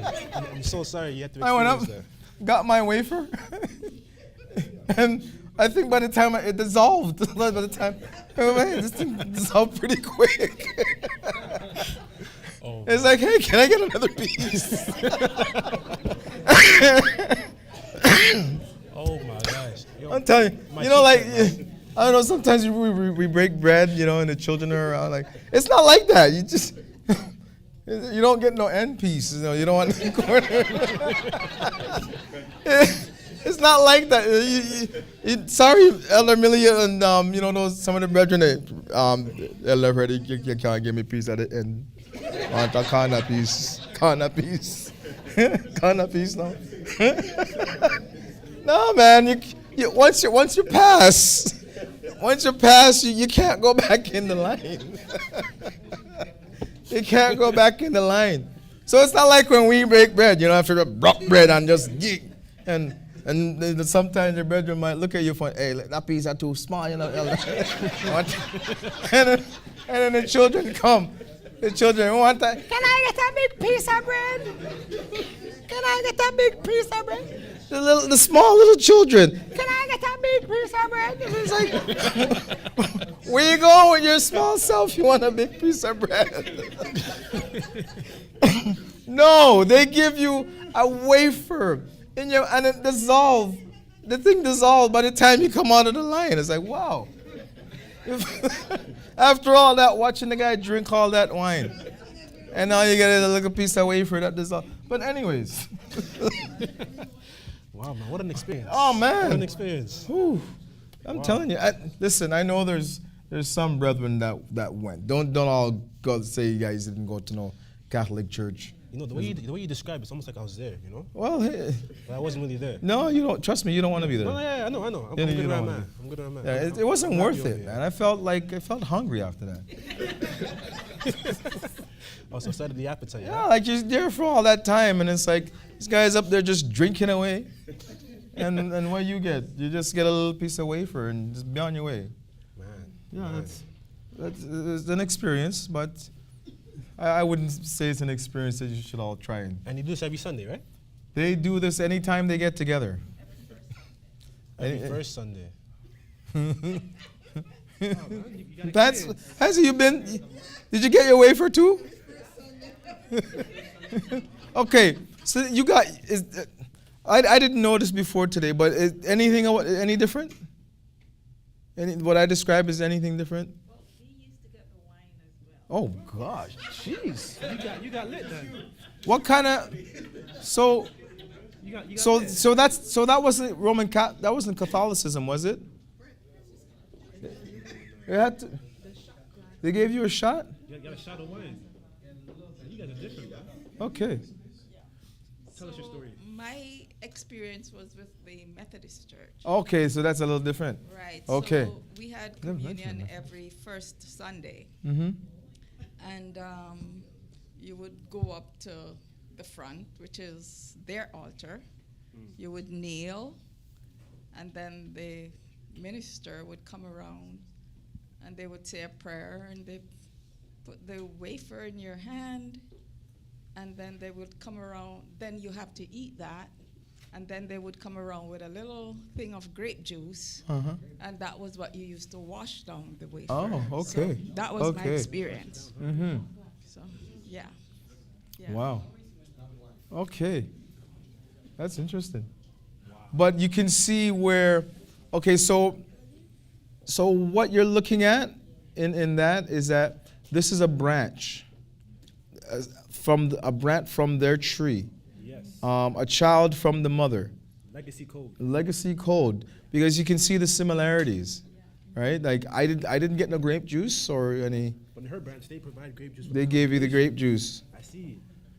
So little differences, but everyone gets grape juice though. Yeah. And even the catechism that Ezekiel spoke about, we all had that. And it just gives you certain stipulations on how the church functions Mm-hmm. and how it is connected to the universal church, which is the Catholic Church. Mm-hmm. Yeah, so it was all intertwined. So you were a Methodist, correct? I was. But you're still reading catechisms from the Catholic Church. Yes. Mm-hmm. Yes. See, so even though they separate away from their mother, they're still drinking the mother's milk. Yeah. You get me? That is interesting.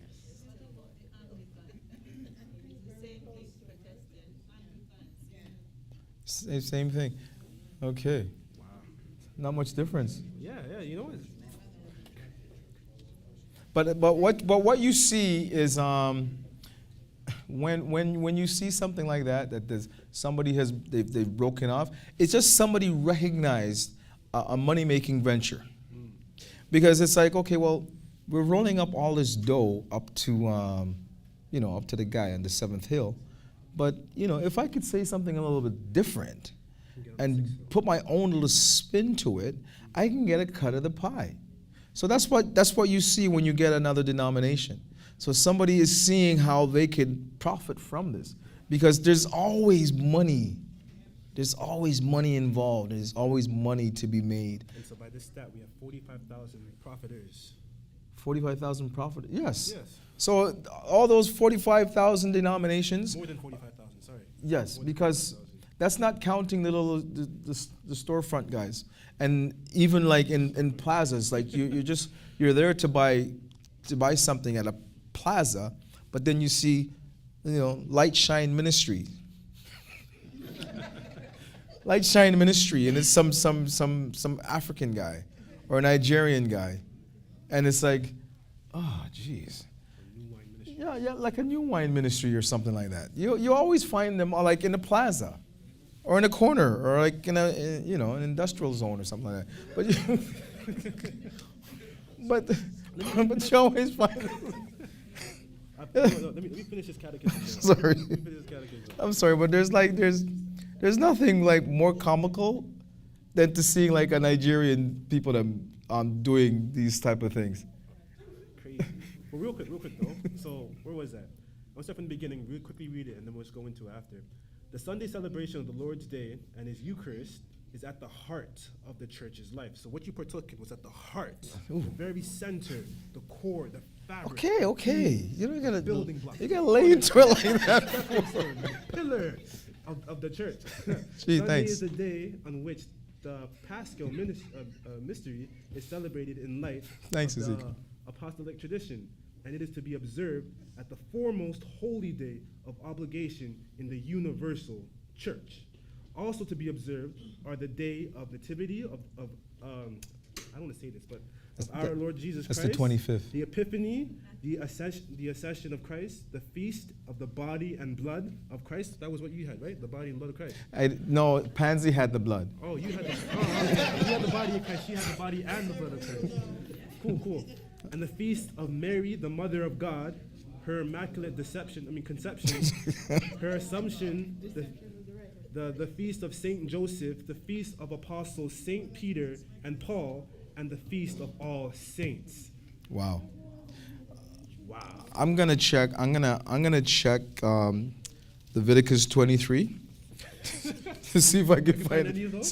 find any of those feasts. I have the word for word what the Eucharist is over here. And it says, so this is when they eat the body and blood of Christ at their masses. Like they would just, some eat the body, some just have the blood, others have the body and the blood. I think they're extra special. But yeah, that's interesting. But in their eyes, it's a sacrifice equivalent to that of the crucifix. So in their eyes, the ordinary bread and that wine, when the priest goes, lifts it up and pray over it, it literally turns into the body and blood of Christ, and that's what they're going to partake in, which is very disturbing. if Christ was alive and they could actually eat him, they probably would. Like, what's going on there? Is that cannibalism? You guys trying to manifest it? That's very, very disturbing. It is. I'm looking at. But you can see that they're very physical in their understanding of that scripture, where it comes from. Very physical. So if Christ was alive, they would actually try to eat him. They want to partake of the body and the blood of Christ. It's quite interesting that they would use those terms. Quite interesting. And that process where they lift up the body or the wafer cookies and the wine, and they bless it to turn it into the body and blood of Christ, it's called transubstantiation.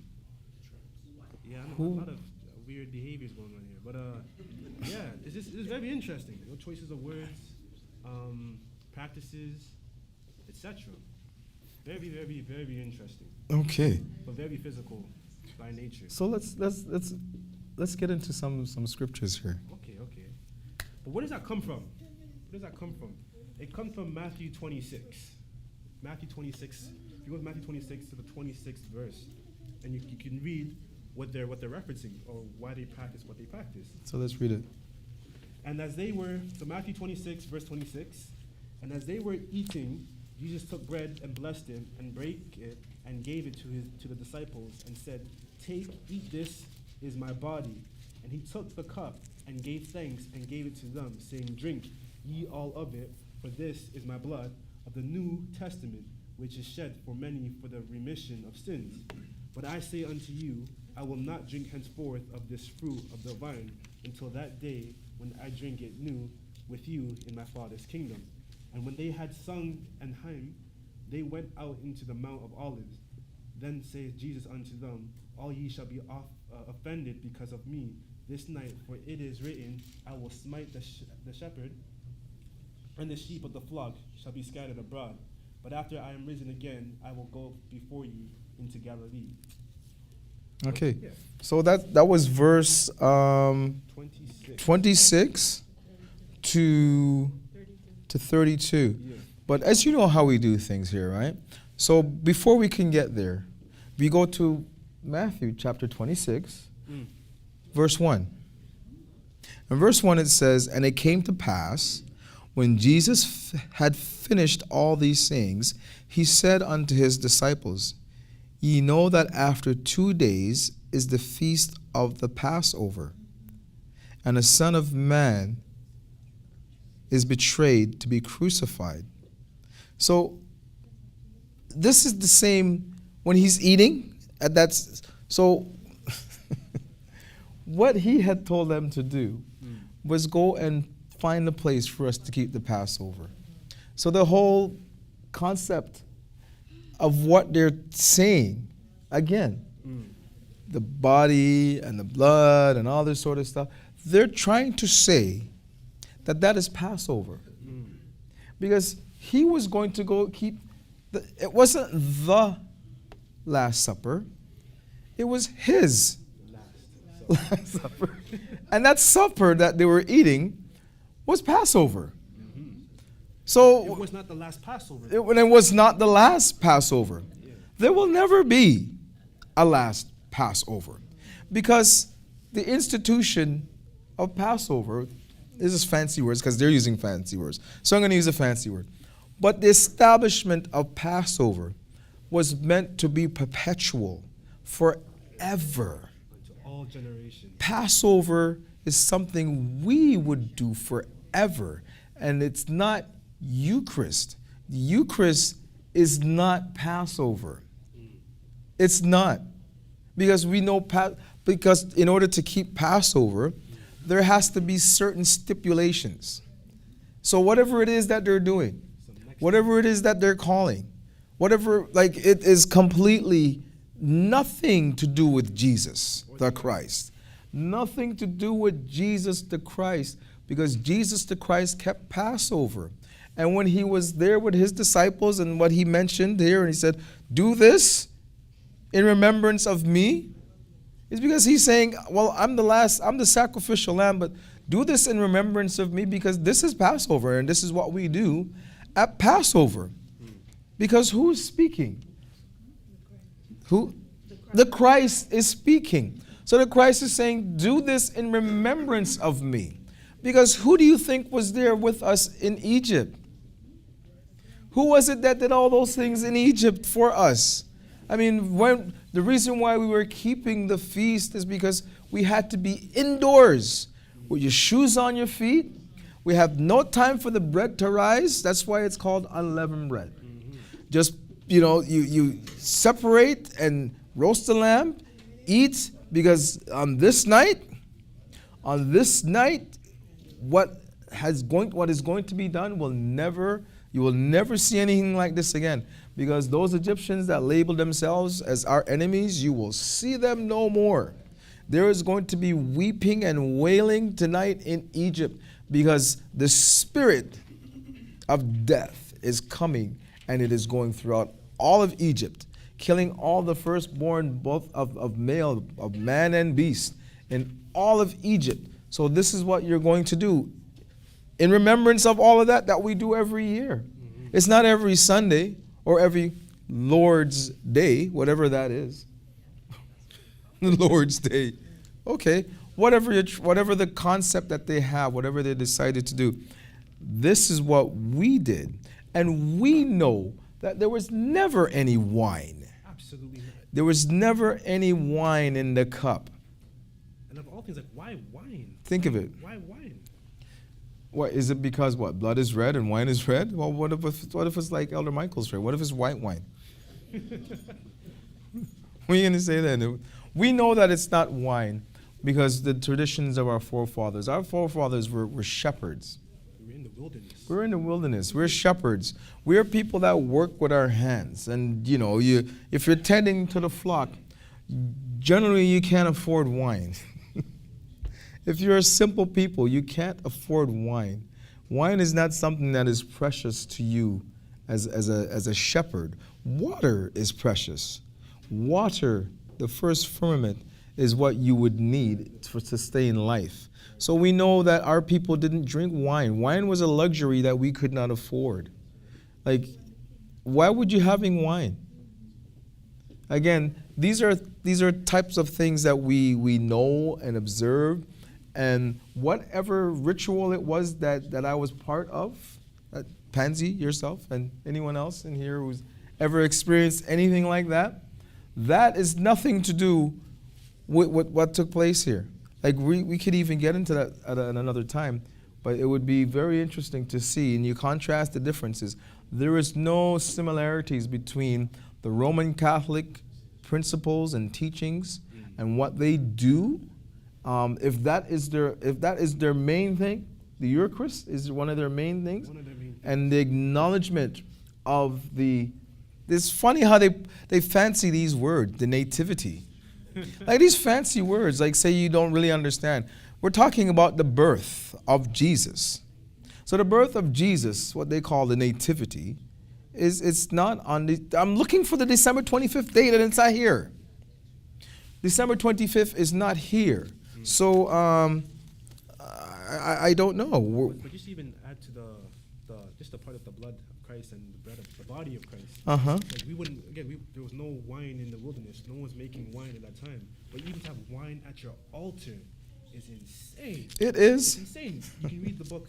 Well, we don't have time to read it, but you can go to the book of Isaiah where he describes having wine at the altar as vomit. Is that the time we have That left? is the time. We could read a. I mean, we know as well too, according to our book of instructions, that we don't drink wine on our holy days. We don't drink or consume those things when it's time for us to serve our God. So just imagine what's happening here. Like wine at a service of the God of Israel or of your God is an abomination. So these are the type of things that we need to understand and start to view. Because if you're the guy that he's up there drinking wine, like we know the effects of alcohol and what it has on us. Like how can you be like in your right frame of mind, conducting a service to God, and you're drinking? Like, how does that work? Sounds very backwards. It's extremely backward. Like you can't be in your right frame of mind if you're consuming all that alcohol to serve God. Like so the question now you have to ask is, which God are you serving? Excellent question. That's the question to be asked. I'm not Catholic. Let me ask you for but just show you where you can even touch on that. If you go to Leviticus chapter 10 and you read the 9th verse, I want to quickly read it for you. Do not drink wine nor strong drink, thou nor thy sons with thee, when ye go into the tabernacle of the congregation, lest ye die. It shall be a statute forever throughout your generations. I'm sorry, you read that again, please? Do not drink wine nor strong drink, thou nor thy sons with thee, when ye go into the tabernacle of the congregation, lest ye die. Isn't that quite interesting? There's a few things in there. I know we don't have much time, but when you say, Can I finish all three verses first? Sure, go ahead. Yeah, this is exciting stuff. This is exciting. Go ahead. So it shall be a statute forever throughout your generations. A statute as in forever. So there's law, statute, commandments are forever. And that ye may put a difference between holy and unholy, and between unclean and clean. And that ye may teach the children of Israel all the statutes which the Lord has spoken unto them by the hand of Moses. Yeah. I rest my case. Yeah, isn't that something?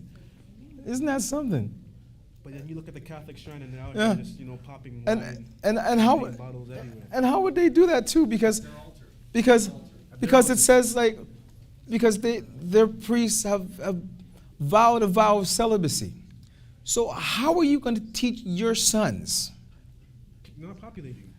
Yeah, that's a good point. Like how are you going to teach your sons when they say that their priests, including the Pope, their priests have vowed a vow of celibacy? They're not growing at all. Besides, it must be the alcohol. It's got to be the alcohol. Because you something ain't right. That's a legit point, Like they're not growing. Like they're not going anywhere. But this is Aaron. Yeah. Aaron and his sons, the Israelites, the Israelite priests, were allowed to have children. Where did that come from, though? I wonder. Oh my gosh. Oh my gosh. So the Israelite priests are allowed to have children, but the Catholic priests have to vow a vow of celibacy. That's a concerning doctrine. Okay. It's almost like the story of Paul and Peter going to Rome to establish the church. I want to quickly touch on that. We have 1 minute to go. Uh-huh. But earlier, one of the important holidays at the foundation of the Catholic shrine is the feast of St. Peter and St. Paul. you should know, for all those that are a part of that practice, because we here at the Israelite Worldwide Ministries want you guys to be well informed of the decisions you partake in. That feast is pagan in origin. So the Feast of Apostles St. Peter and Paul, this is a transformation of a pagan festival into a Christian one that occurs on June 29th. This one was originally a feast to honor Romulus and Remus, the founders of Rome. They want to celebrate the founders of the new Rome, which is Roman Christian. And isn't that fitting? It is very fitting. You know them by their roots. It's Right. a legacy code. Yeah, isn't that something? They don't have something, but we do have a Romulus and a Remus who we believe had founded Rome. But they changed But it. we, isn't that? Yeah, so we got, well, what do we got? What do we got? Well, there's these couple guys. We got a Peter and a Paul. If we could take the Peter and Paul and replace them with Romulus and Remus, then we've got done deal. And let's put their feast on June 29th. That's a great idea. Wait, hold on. I gotta add one more thing before we get out of here.